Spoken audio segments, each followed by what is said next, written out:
If you were to search my channel, you would find that I have more Skyline GTRs than any other particular vehicle nameplate in my collection, whether those be realistic or cartooned cars. So it was only a matter of time before I got the Inno64 version of the first GTR, the Skyline 2000. GTR KPGC10 is the chassis code there. And Inno does it right. They actually get approval from Nissan. And this is in Midnight Purple 2. What does that mean? Do they have a Purple 1? That's interesting. So I just did a search for Purple Hakosuka, and that's what we're looking at here. It's not the same wheels as what Inno did, nor the same tail lights that I can see, but I think it's cool that someone, painted that thing purple. Maybe it was rusting out or something. Alright, well, we got your typical cardboard sleeve, a little bit of a road, a mountainous road maybe, above the clouds. Seeing the skyline and all that. And I don't think this is taped, no, but it's a pretty decent friction fit, although it's not a good habit to pick it up by this, because if it falls to the floor, you're going to probably get a new model. Are there any sensitive tow hooks? Well, there are license plates. There are metal wiper blades. I think I'm going to leave this on the stand. I don't display my models upside down, so I don't really care what the bottom looks like anyways. I mean, how often do you look at the bottom of your real car? Alright, well, you gotta ignore the wheels. It's got the fender mirrors. It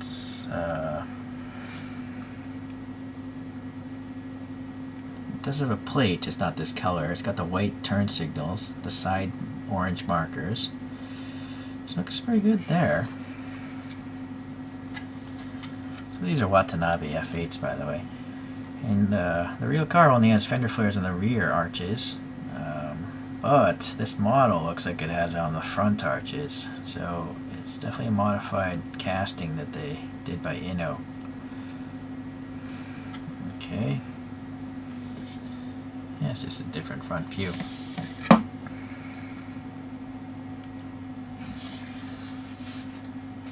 Yeah, standard plastic base tells you what it is. Okay.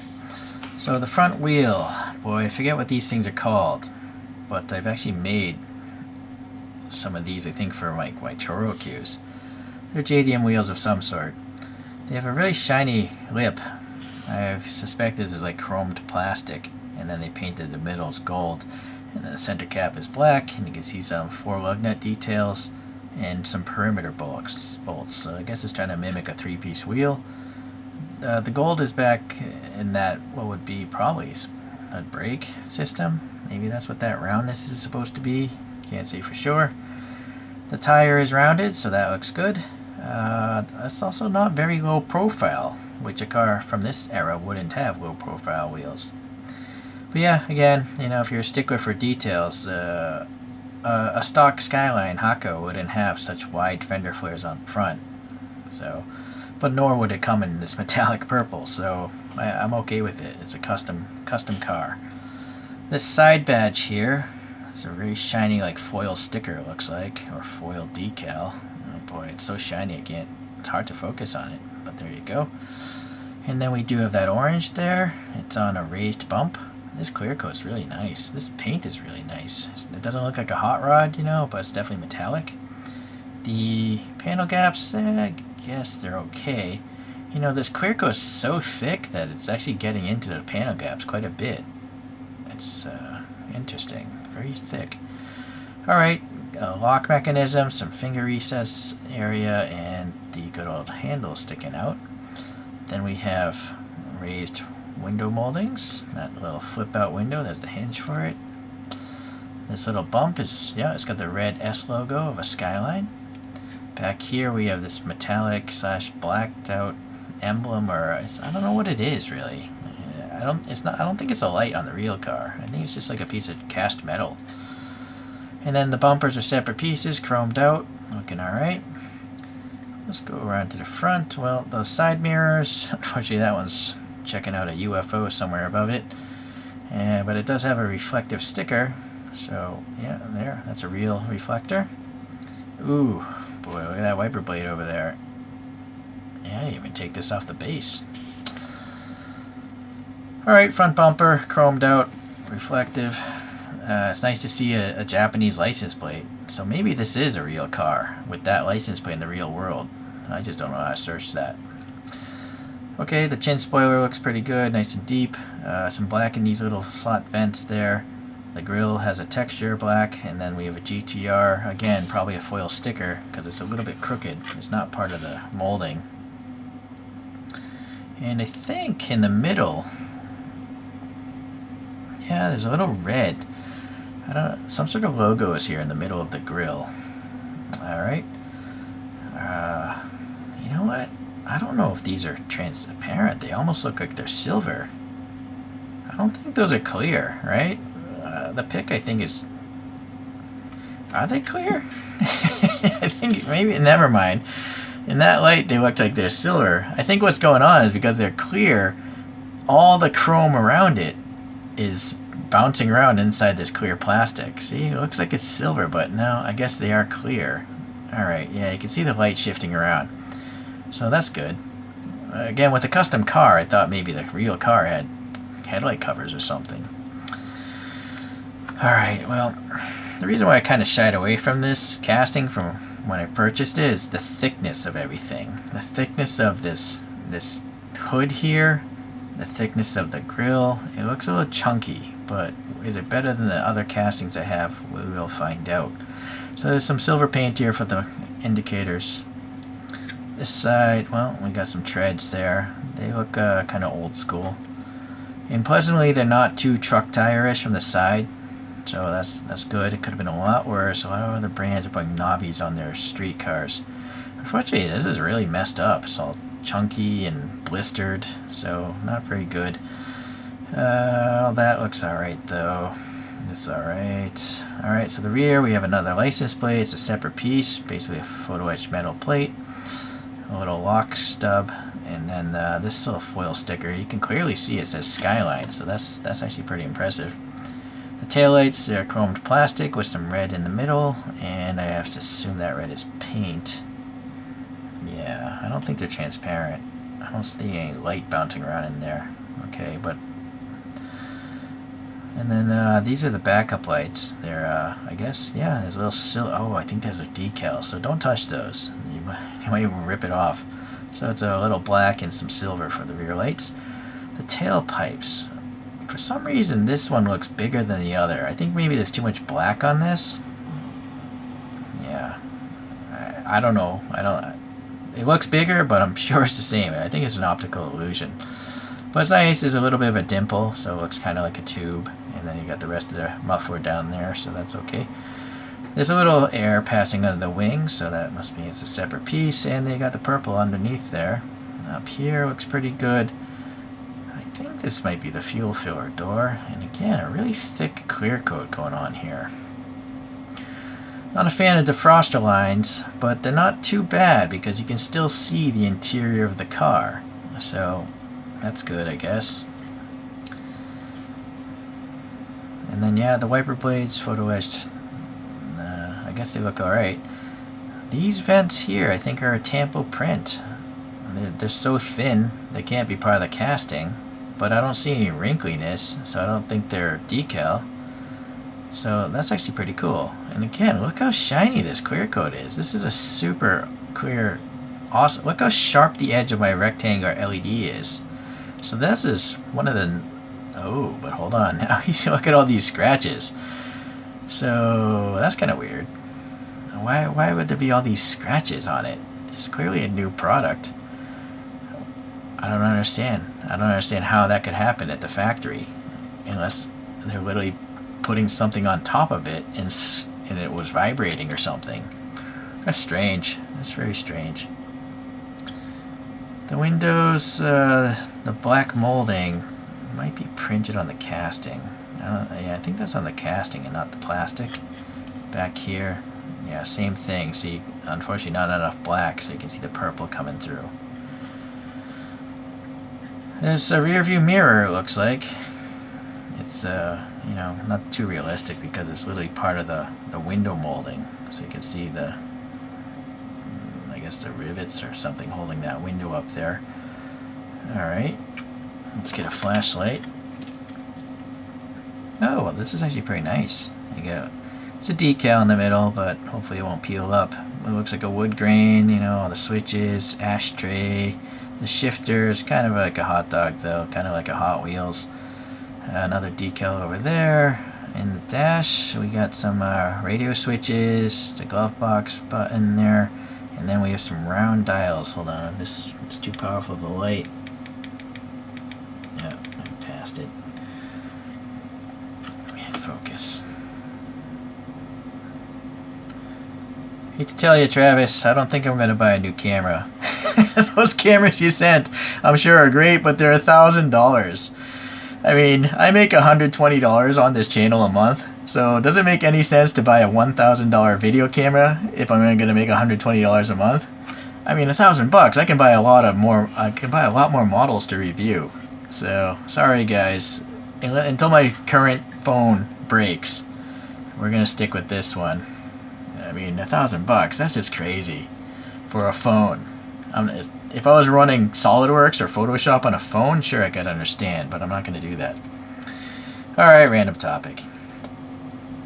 Yeah, but I do appreciate you sending me those phone links, because whenever I do need a phone, I'll probably buy one of those. Anyways, that's a really cool dashboard. You can really see the needle and like indication of all the numbers, you know, of the tach and the speedometer. So that's actually really impressive. I don't get the impression it's a decal either, because, well, I might be mistaken. Anyways, the center of the steering wheel is red, so I guess that's cool.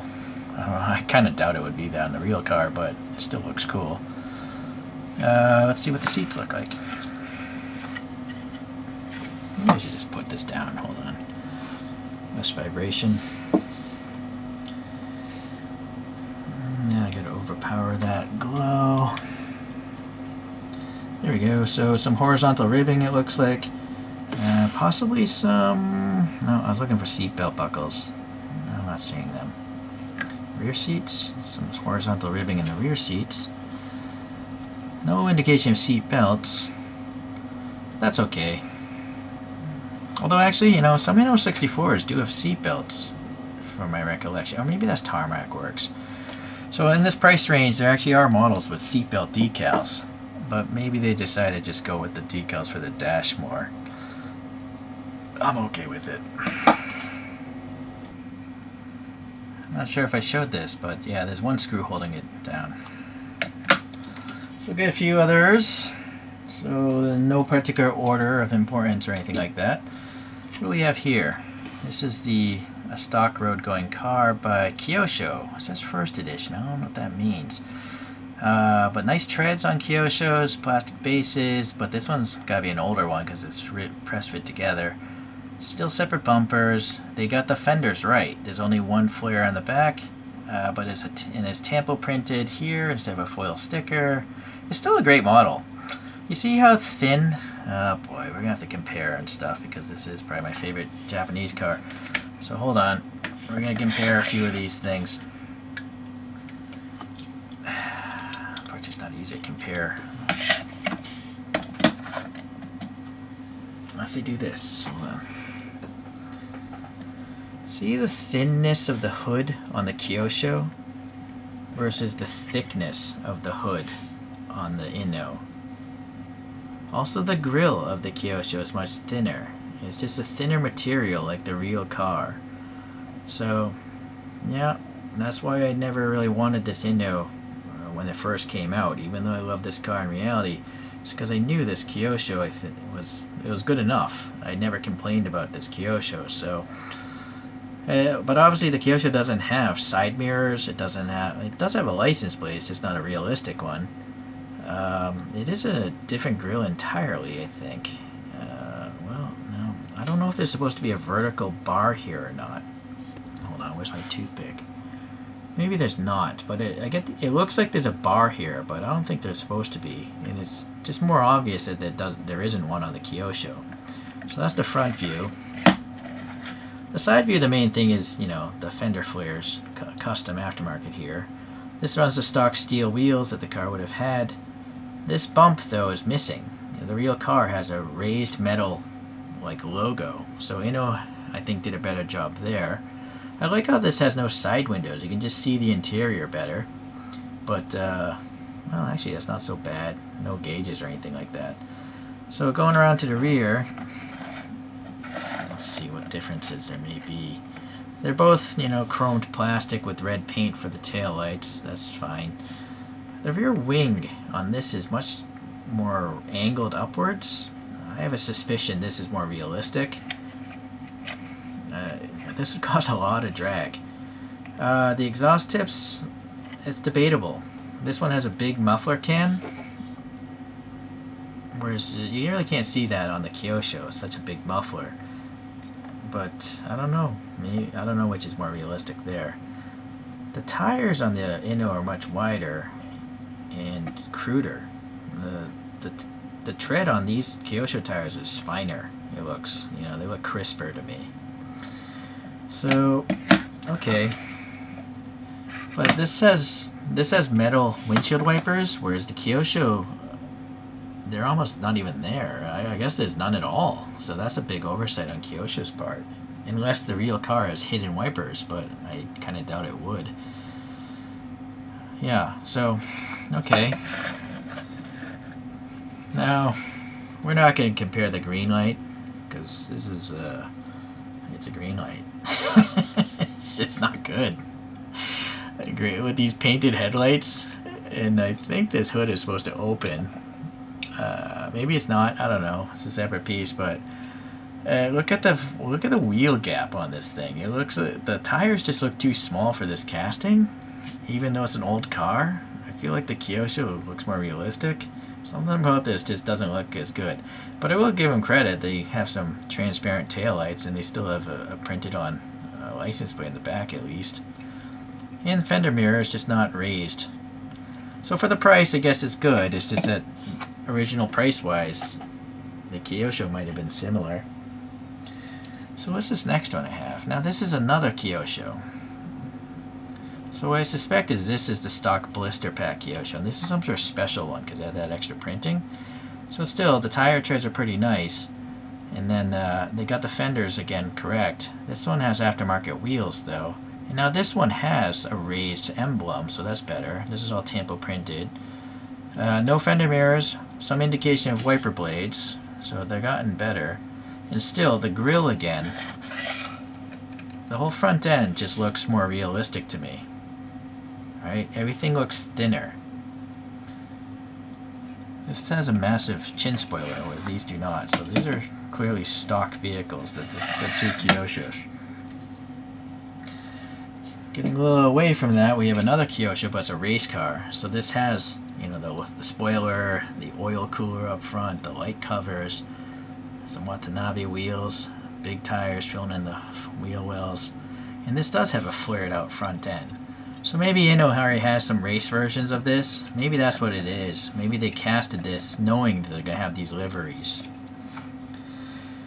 I'm also now noticing the thinness. Look how narrow the body is on this Inno64.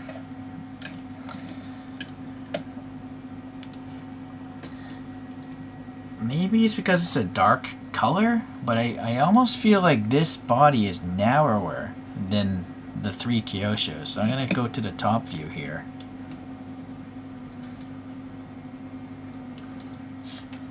So, what do you guys think? I don't know. It's hard to say. It might just be an optical illusion because this is a dark color. And it's just easier to see the edges of these lighter colored castings. Okay. So a little wackier is Aoshima. I've heard other people call it Aoshima, but I like to say Aoshima. And I put some BNDS alloys on this thing. This is a chase one because it has extra printing. And then it's got a Liberty Walk treatment to it, slammed to the ground. And Aoshimas generally are actually not detailed as well, but I still love them for some reason. They're inferior detail-wise, but I still love collecting them. Here's a stock blue, a standard one, not a chase, but I put on my aftermarket wheels again. So for a non-chase, this is actually nice because it is a color shift, you know, purple. So This one in general is blue, but as you can see, it will shift to purple, so that's neat. I'm not even sure if this is a color shift. I think it might just be a purple metallic. Possibly a little pink is getting in there. My camera tends to change the hue of things. Oh boy, we're gonna have to lose Senor Greenlight. And the race car. The pinnacle of road-going Hakos, to my understanding, is the ignition model. This is a resin model, and this one has Hayashi wheels on it. Being resin, it's got more parts, crisper details. So unfortunately, I can't take the cover off because this fake leather is pretty much stuck into plastic. If I take the cover off, it's going to tear the pleather. So we all have to work together to try to convince companies not to put all these weird fabrics on bases, because all this fake leather stuff, suede, all that stuff, is going to deteriorate being cheap plastics. But let's see if we can look at the front ends of this. This is a bit of an unfair comparison, die-cast versus a resin costing like 5 times as much. Yeah, the resin is thinner. Everything is thinner because it's simply a superior material to make a model out of. Alright. Yeah, all that glare is annoying. So I guess we'll let this spin at a few different angles, and you can pause the video, decide what you like or don't like about these brands with whatever details you're into, or just learn about other brands. I really like those Grotchan cars.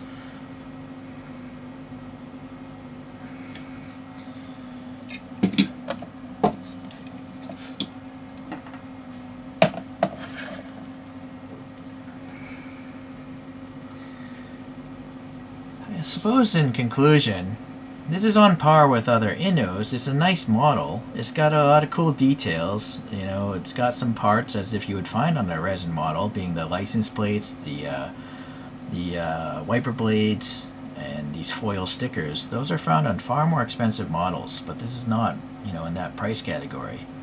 So sacrifices do have to be made. You know, the molded windows, which actually might be a good thing, because molded windows are not going to pop out. They're not going to pop loose like on some of the resin models.